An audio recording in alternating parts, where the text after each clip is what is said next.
ahead and continue our media availabilities. We are joined by Tyler Reddick, driver of the number 45 Toyota for 2311 Racing.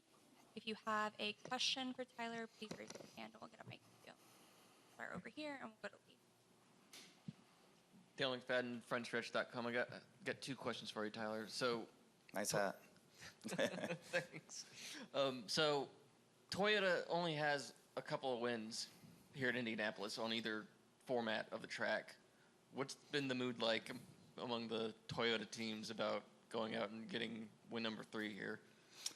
I'd say we were all kind of curious last year coming here how we were going to stack up, and I thought, I honestly can't remember where the other Toyotas were, honestly, but where we were at from the start of practice all the way throughout, round 1 in qualifying last year didn't fully put the whole lap together, but round 2 we did. So, yeah, it was really nice to see that kind of speed out of our cars here. Typically, though, at the bigger tracks, the intermediates we've been strong at, so we did feel good about it. So, yeah, we raced fairly well, I think, getting going in the race last year. Being out front, the balance wasn't quite what I guess, wanted for the lead. We were able to kind of work on that throughout the race. And then obviously, people short filling for the end, I guess, and just some of the fuel strategy that came into play. We never really had clean air to close out the race, and we were still fairly strong and able to drive up to the front. A pivotal moment in all that was just, I remember I tried passing somebody. We were probably back 12th or something. Got off turn 2 bad, and here came the 5, and he went by, and, he got to the front first. So, yeah, it was a missed opportunity, but speed and handling, it seems like, given what we had last year, how close it was, we do feel good about this weekend anyways on our end. Okay. And Joe Gibbs Racing just announced a little while ago that your owner, Denny Hamlin, had signed an extension to race for them. I'm just curious, in the few years that you've been with 2311 and been under Denny and had him as a mentor, how has he improved you as a driver in just these 3-ish years, and what is your relationship like with him? Yeah, he's very, very high racing IQ. I feel like over the last couple of years he's done more sharing of that with everybody, with the platforms that he uses. But yeah, for me, I feel like he's really helped me understand short track racing. There's been days, there's been weekends over my career, whether it's been in a truck, Xfinity car, or a Cup car, Gen 6 and Next Gen, where we show up and we're fast. I don't necessarily know all the ins and outs of it and why, but I feel like between him and Bubba Wallace, my teammate as well, they've helped me better understand what to look for in my car, how to approach the race, how to manage the tires, and just put the race together. So, I feel like that's shown up the most at places like Richmond.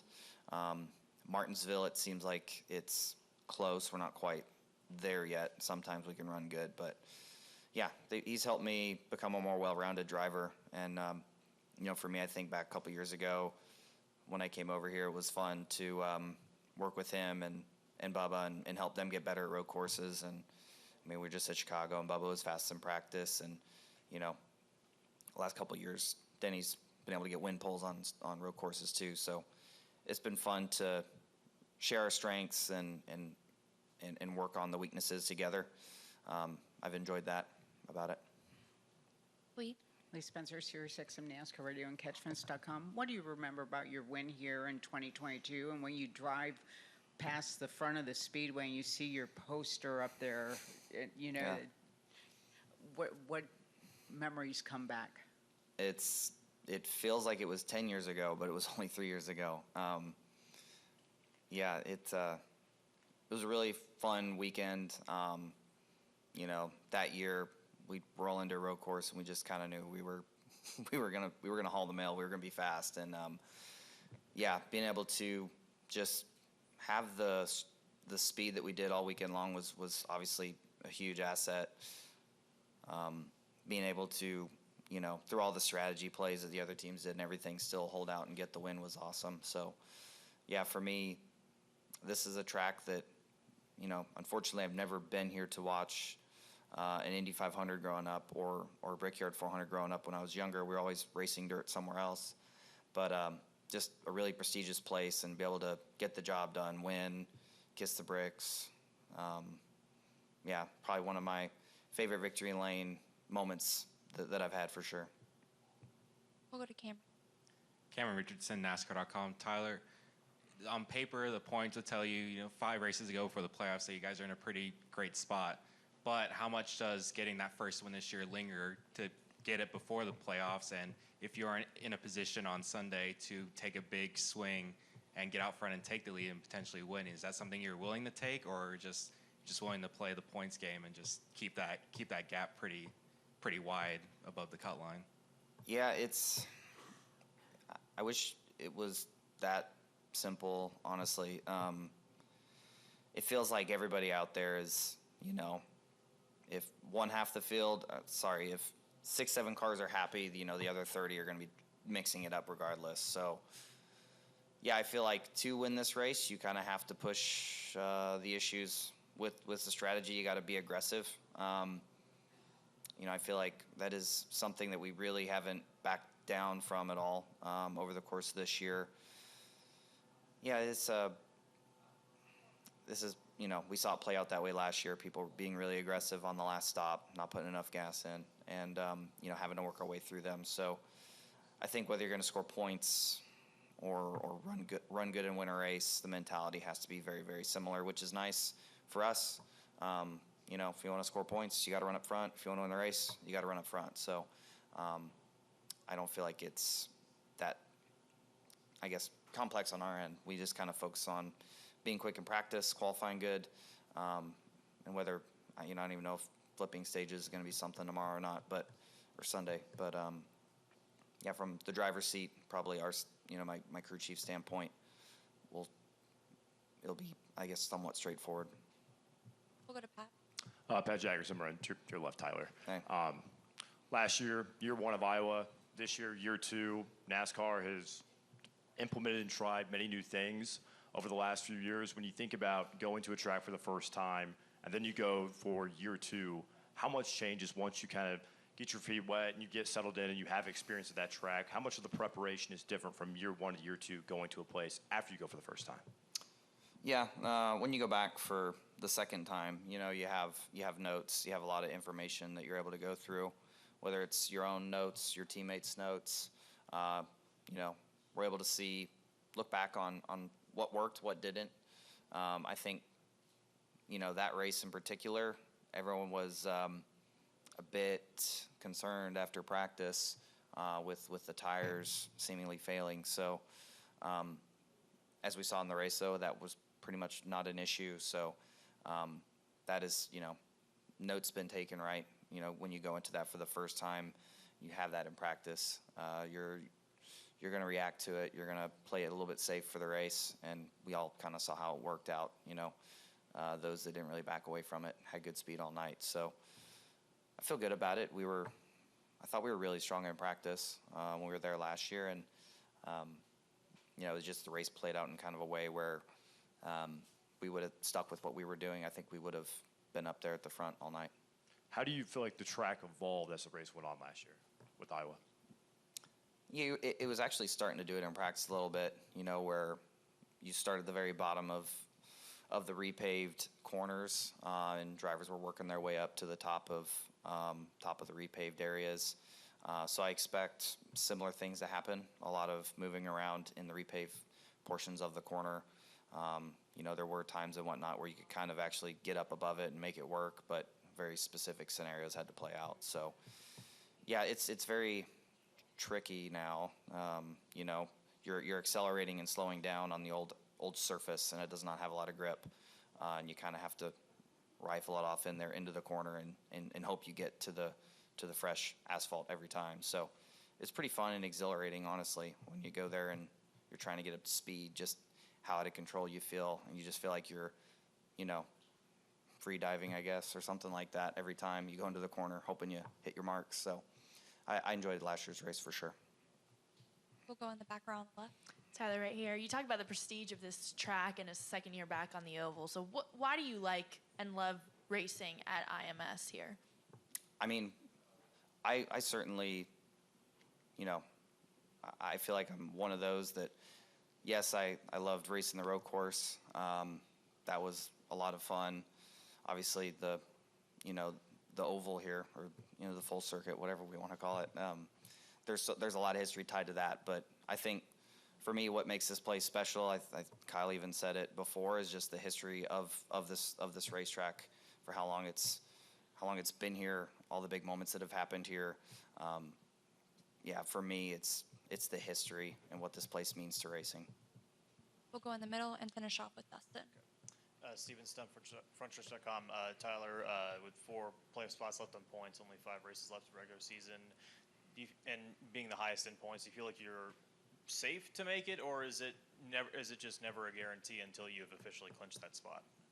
Honestly, for us, it's, you know, making the playoffs isn't really, you know, I guess it's the minimum requirement, I guess, was what I'm trying to say.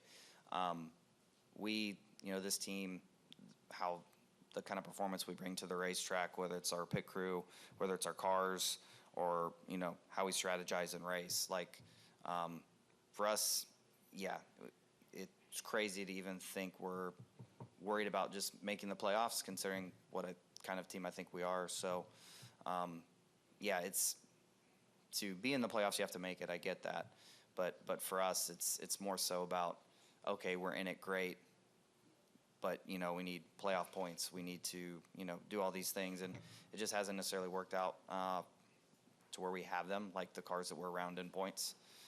So ultimately, that means that when it does get started, we're just going to have to work really hard or we're going to have to run, you know, 20 or 30 spots better than some of the guys that were around each round. So I think we're capable of that, but now we're kind of asking for some help along the way too. You know, some of the strong teams making mistakes, and I don't love the spot that we're in for those reasons. Yeah, I feel good about making the playoffs, but for me and this team, it's not about, you know, a goal isn't making the playoffs, it's going far in the playoffs. It's making it to the championship 4 and competing for championships. That's what it's about for us.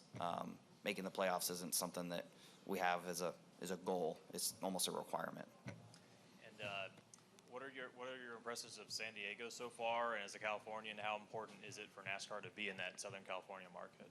Yeah, I mean, for me, I think it's extremely important for us to be in Southern California.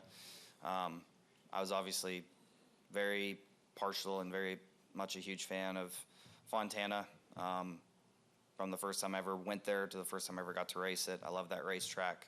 The fans that are in Southern California, the car culture in Southern California, I feel like it's an easy layup for us to be, you know, in that area and have fans come to the race. So I'm glad we're doing what we're doing. I'm glad we're going to get to go to San Diego. I was one of those that grew up in California, and my parents didn't like going to LA. They didn't like going to San Francisco, so I didn't get to see a lot of these great cities that California has. Over the last couple of years traveling and seeing these places racing, I've gotten to see them. So I'm excited to go to San Diego for the first time, you know.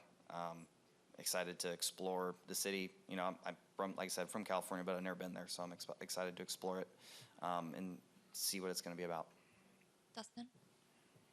Dustin Long, NBC Sports. You talked earlier about the push to be aggressive is something that you guys haven't backed down from this season.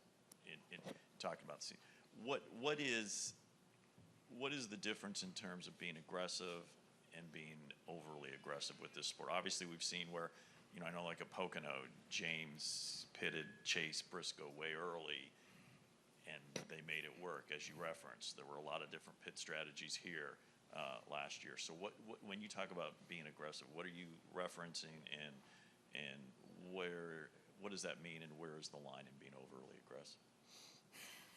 I mean, it's hard to figure out where that line is every week, but, you know, when it's all said and done, you're able to see where that line lays. But, you know, it seems like, yeah, like you mentioned, Pocono, it didn't obviously in the end work out for the teams that tried it here, but At a lot of these racetracks, more and more often, it seems like the teams that push the issue, on fuel or different strategies, end up finding their way to the front. And it's a difficult line to balance. I feel like when you're a 15th place car or a 10th place car at best, you have less to lose for sure. And so that's something we try to I guess, manage or weigh when we're making our decisions throughout the race. It's a difficult thing, right? When you have a car that's capable of winning, to take a huge risk on a strategy that has a small chance of working out. But like for us at Homestead, we're running fourth. We know we need to win. Okay, we'll run long and hope a caution comes. And so when you're left with not much to lose, that's when you're able to really throw that at it. And it seems like I guess my point is, it seems like some of the cars that more and more often the cars that are in that 6th to 12th conversation are going for it more than they probably have in the past, and it's seeming to work out. So. And also in the discussion about Denny, I can understand. I can see the 4 victories. I can see what he's doing at this age. I do not sit in your seat. I can't have the appreciation that you do or see the things that you do. So can you give me a sense, while I can see him winning races, how he is able to maintain this excellence at an age where, you start to see some challenges for driving. There's, Father Time's always going to win. What do you see in what he's doing on track or preparation that I don't see or can't have a true appreciation of because I don't have your seat? Yeah, I mean, there's a number of things. His preparation is up there for sure. Again, his racing awareness. I also feel like when it comes to understanding what qualities you want your car to have, he's able to identify those, whether that's in sim very well or in practice. I feel like some of these 1.5 miles that we go to, whether it's, I feel like Vegas is one, Kansas is another, you'll look in practice and be like, oh, what's going on? And then you go talk to him, and he's like, it's fine. I know what I need, and I know what I need to do for the race. And so I think he's just a very smart racer. He takes great notes, and he uses resources certainly to his advantage, but he just knows what he wants with the experience that he has in a race car, and does a good job of communicating that to his team, and then finding that in the race and, executing, honestly. You can be the fastest car, you can do all these things, but if you fumble the last pit stop or make a mistake on a restart, too bad you don't win the race. And he just has a very good awareness of what he needs to do throughout the race to keep himself in that conversation, and always seems to close when he has the opportunity to win.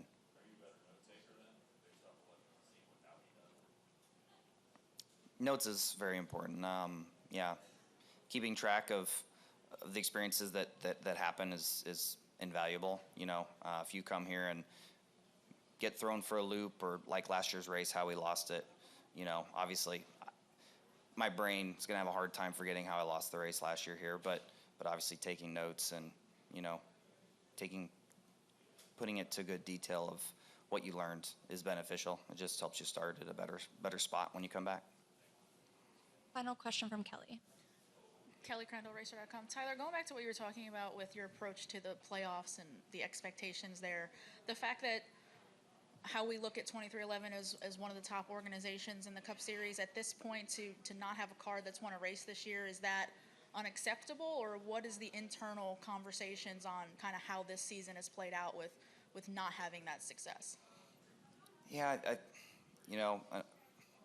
unfortunately, when those opportunities have been there, we just we haven't, executed. We've made a mistake. We've done something along the way that either makes that much more difficult to win or completely takes us out of it. So that's just kind of the name of the game. You can go and look through these races, and the teams that don't make the major mistakes win. I mean, even this past weekend at Dover, the 9 was extremely strong. They made a couple mistakes along the way. He doesn't win the race. So that's just kind of how it goes. With how close the cars are, how close the competition is. You know, I seem to remember, I feel like it was Darlington years ago where Denny missed pit road, and because his team and his car were so good, they were able to come back from that and still win the race.